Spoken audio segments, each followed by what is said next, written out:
Tiens, ta surprise, t'es viré. Effet immédiat.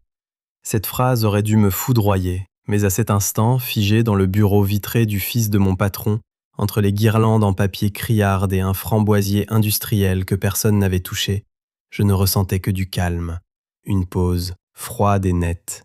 Il avait prononcé ces mots avec un demi-sourire, comme s'il m'offrait un sac de luxe. « Allez, va récupérer tes affaires, Juliette. On désactive tes accès dans 10 minutes. » J'ai hoché la tête une seule fois. Pas de protestation, pas de larmes, juste le silence. J'ai tourné les talons, suis passé devant la réceptionniste sidérée qui clignait des yeux, comme pour s'assurer que ce n'était pas une mauvaise blague, et je suis entré dans l'ascenseur sans un regard en arrière. Les portes métalliques se sont refermées sur mon reflet. Aujourd'hui, j'avais 35 ans. La journée avait commencé si différemment. À 6h30, Léo, mon mari, m'avait apporté un café serré en chantonnant « Joyeux anniversaire » comme une casserole, pendant que nos 2 chiens, adoptés à la SPA, dansaient autour de nos pieds. Il m'avait embrassé sur le front. « Courage pour le boulot, la vraie fête commence ce soir. » Ce matin-là, je croyais que la vraie fête signifiait un restaurant ou peut-être un week-end surprise. C'était tout autre chose. Assise au volant de ma Peugeot, mon badge d'accès se balançant encore au rétroviseur, j'ai appelé Léo. Il a décroché à la première sonnerie. « Joyeux anniversaire, mon cœur », lança-t-il gaiement. « Je passe te prendre à quelle heure ?»« Je suis déjà sorti », ai-je répondu d'une voix blanche. Je me suis fait virer. Un silence. Aujourd'hui ? Il y a 10 minutes. Une pause. C'est Damien ? Oui. Nouvelle pause. Puis j'ai entendu Léo laisser échapper un petit rire. Pas un rire amusé, un rire étrange, presque entendu. « Tant mieux », a-t-il dit. J'ai cligné des yeux. « Tant mieux ?»« Juliette, on en a déjà parlé », a-t-il soupiré. « Tu n'étais plus en sécurité là-bas. Tu portais cette boîte à bout de bras pendant que Damien s'inventait une vie de PDG. Il n'avait pas tort. J'avais rejoint le cabinet Verdier et Fils 5 ans plus tôt. C'était alors une agence d'architecture lyonnaise respectée pour son intégrité. J'avais été recruté comme chef de projet senior, mais en moins d'1 an, j'avais modernisé leur méthodologie, intégré les normes de sécurité et de conformité et fait économiser des centaines de milliers d'euros à l'entreprise en expertise et contre-expertise. Tant que Grégoire, le fondateur et père de Damien, était aux commandes, j'étais respecté, promu, écouté. Et puis il y a eu son AVC. Damien, le fils avec une vague école de commerce et un mépris affiché pour le terrain, a été propulsé à la tête de l'entreprise. En 6 mois, il avait supprimé le pôle de relecture juridique, embauché une agence de communication inutile et fait de mon service son bouc émissaire personnel. Il oubliait de m'inviter aux réunions stratégiques, jugeait mes rapports trop techniques. Et aujourd'hui, pour mon anniversaire, le cadeau final. Quand je suis rentré à la maison, Léo avait déjà posé sa journée. Il m'attendait dans la cuisine avec 2 coupes de crément. « C'est pourquoi ?» ai-je demandé en posant mes clés sur la console. « Au fin de chapitre ?» a-t-il souri en trinquant. J'ai haussé un sourcil. « Et à ce qui va se passer dans exactement 3h46, a-t-il ajouté. « Léo, de quoi tu parles ?» Pour toute réponse, il m'a embrassé sur la joue. « Fais-moi confiance. » 3h46 plus tard, mon téléphone s'est mis à vibrer sur le canapé. Un appel manqué. Puis un autre. Puis 5 de plus.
Il avait effacé la seule personne capable de répondre de ce qui allait suivre.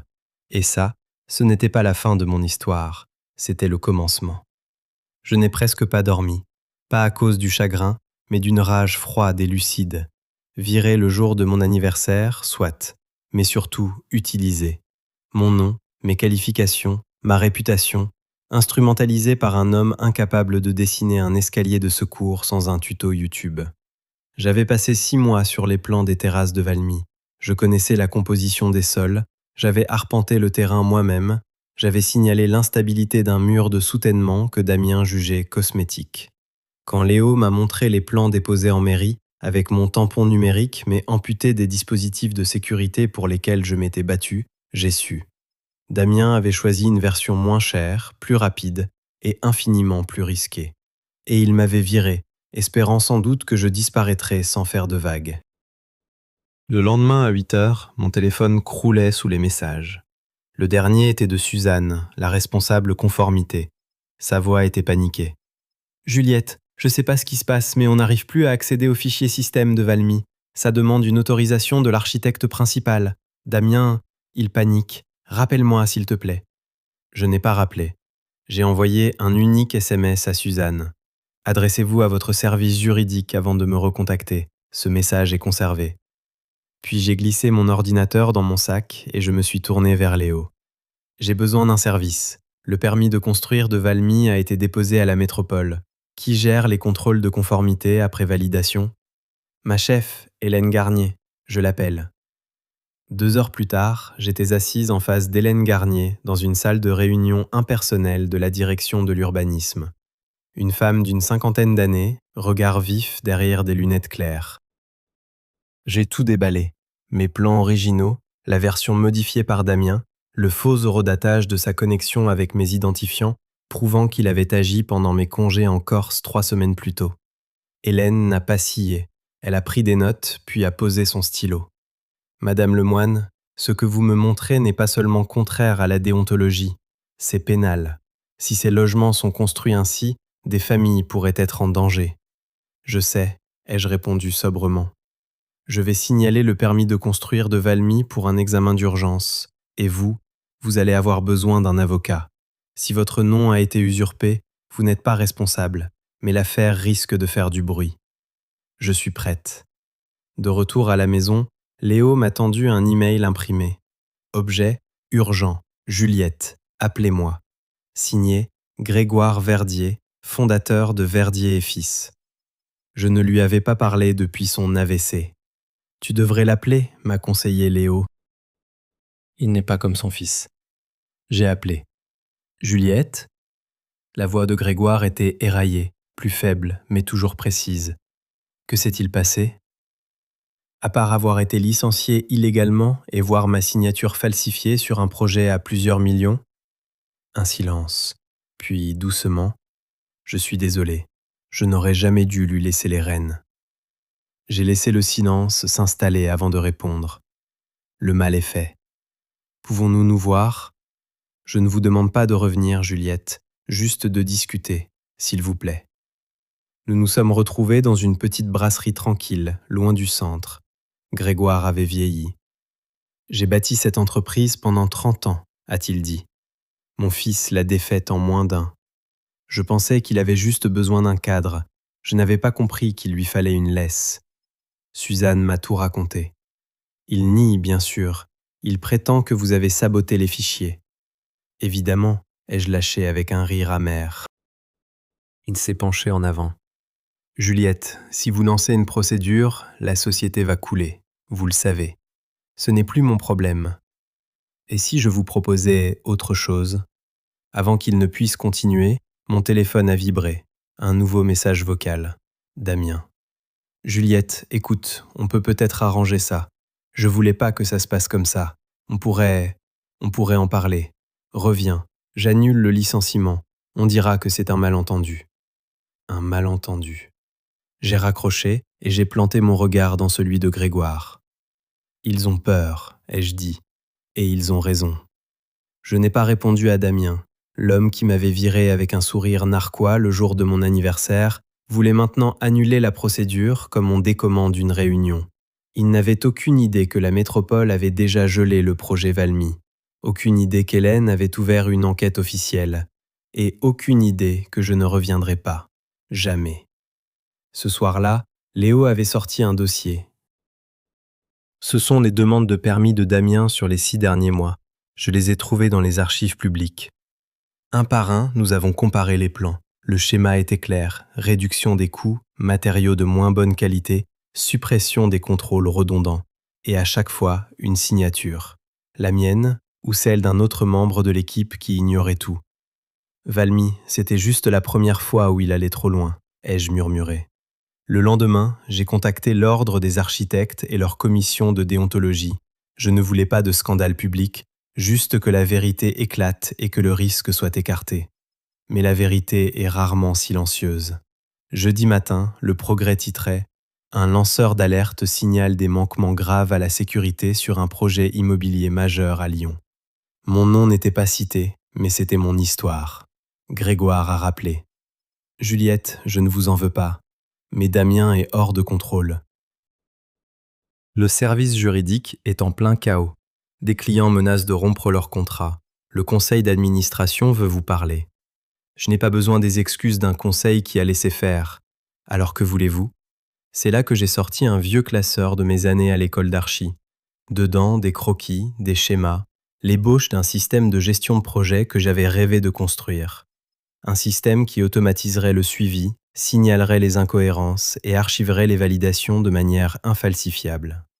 J'avais abandonné l'idée en acceptant mon CDI chez Verdier. Le moment était venu de la reprendre. Je ne reviendrai pas, ai-je dit à Léo, mais je vais construire quelque chose de mieux, quelque chose dont ils auront besoin. 2 jours plus tard, je déposais les statuts de ma société, Praxis Control. Dans les 48 heures, je recevais une demande de consultation. Pas de Verdier fils, bien sûr, d'un de leurs plus gros concurrents. Pendant ce temps, le cabinet Verdier implosait.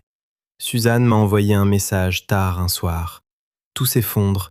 Damien a été écarté de la direction opérationnelle, mais on ne peut pas sauver Valmy. La métropole dit que le permis est irrécupérable. On risque de perdre notre agrément. Puis un message de Grégoire. Ils veulent vous faire une offre, pas un poste, une mission en tant que prestataire externe. Vous superviseriez l'intégrité des projets, autonomie totale, nous paierons. Aidez-nous à nous relever, s'il vous plaît. C'était tentant.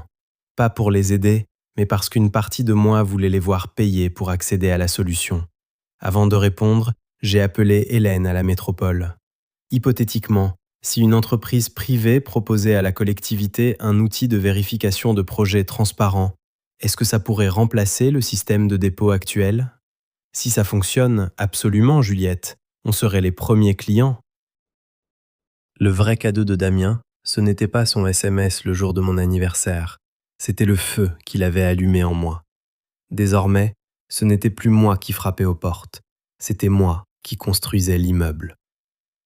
2 jours après l'offre de Grégoire, j'ai envoyé une réponse laconique.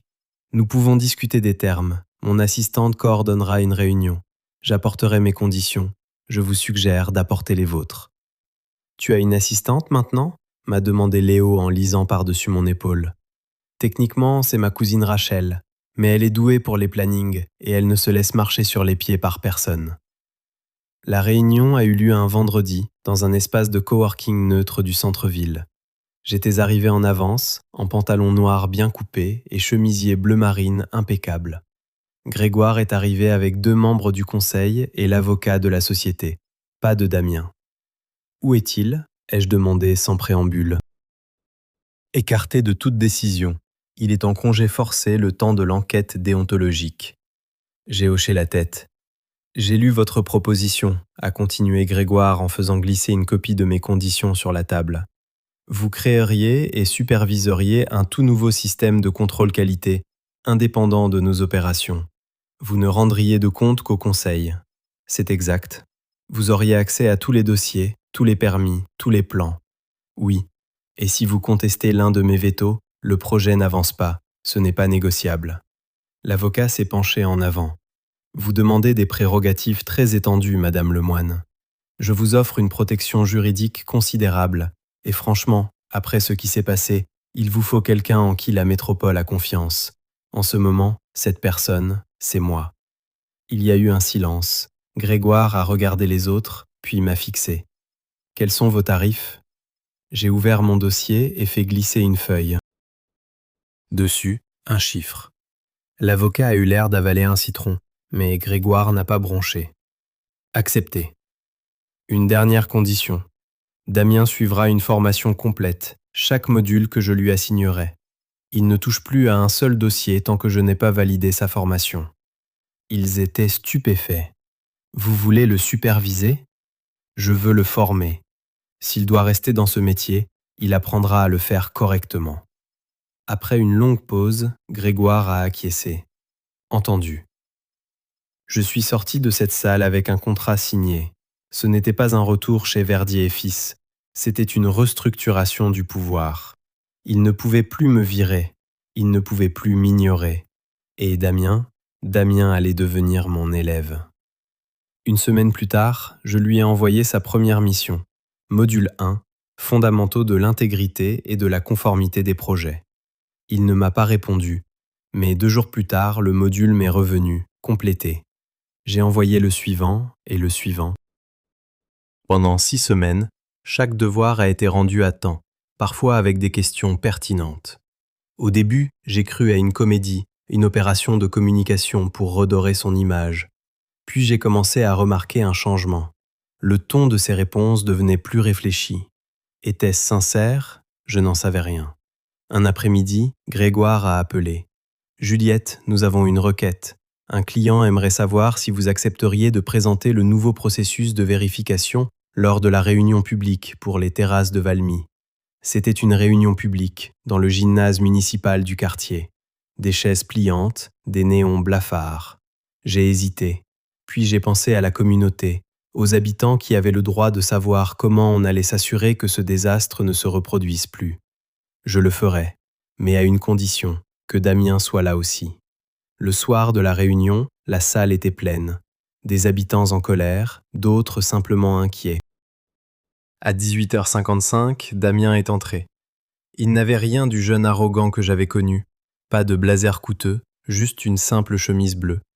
Il m'a adressé un bref signe de tête et s'est assis dans le public. Grégoire a pris la parole, puis ce fut mon tour. J'ai expliqué calmement, factuellement ce qui s'était passé et le nouveau système que je mettais en place. Une femme au 2e rang a levé la main. « Pourquoi devrions-nous encore faire confiance à Verdier et Fils ? » « Vous ne devriez rien croire sur parole, ai-je répondu, mais vous pourrez vérifier.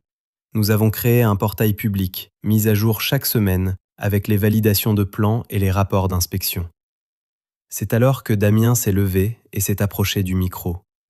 Mon nom est Damien Verdier. J'ai altéré des dossiers pour réduire les coûts. J'ai contourné les protocoles de sécurité. J'ai utilisé les signatures d'autres personnes pour valider des plans qui n'auraient jamais dû l'être. Je pensais pouvoir gérer les retombées. Je me suis trompé. Depuis 6 semaines, je suis une formation sous la direction de Madame Lemoine. Pas parce qu'on m'y a forcé, mais parce que je devais comprendre à quel point j'avais échoué. Il est retourné s'asseoir dans un silence de plomb. 3 mois ont passé. Le chantier des terrasses de Valmy a repris, sous une surveillance stricte. Praxis Control avait décroché 4 nouveaux contrats municipaux. J'embauchais. Pour la première fois de ma carrière, je ne cherchais plus l'approbation. Je définissais la norme. Un après-midi, en rentrant d'une conférence, j'ai regardé mon téléphone. Un message de Grégoire. « Juliette, le conseil a validé l'extension du protocole. Nous adoptons votre système pour tous nos futurs projets. Félicitations. » Juste en dessous, un autre de Damien. « Module 12 terminé. L'équipe sur le chantier a détecté une erreur de conception aujourd'hui parce que je l'ai signalé le premier. Je pensais que vous aimeriez le savoir. » Je n'ai pas répondu tout de suite. Je me suis assis sur la terrasse, écoutant le bruit lointain de la circulation, le monde qui avançait. Je n'avais pas incendié Verdier et Fils. J'avais reconstruit le terrain sur lequel il se tenait, avec mes règles, mes outils. On me demande parfois si j'ai pardonné à Damien. La vérité, c'est que je ne sais pas si le pardon est la question. Il s'agit peut-être de créer une telle distance entre la personne que vous étiez et celle que vous êtes devenue que le pouvoir des autres sur vous s'estompe de lui-même. La vengeance ne prend pas toujours la forme d'un incendie. Parfois, elle ressemble à du leadership. Parfois, elle consiste à revenir dans la pièce, non pas pour supplier, mais pour réécrire les règles du jeu.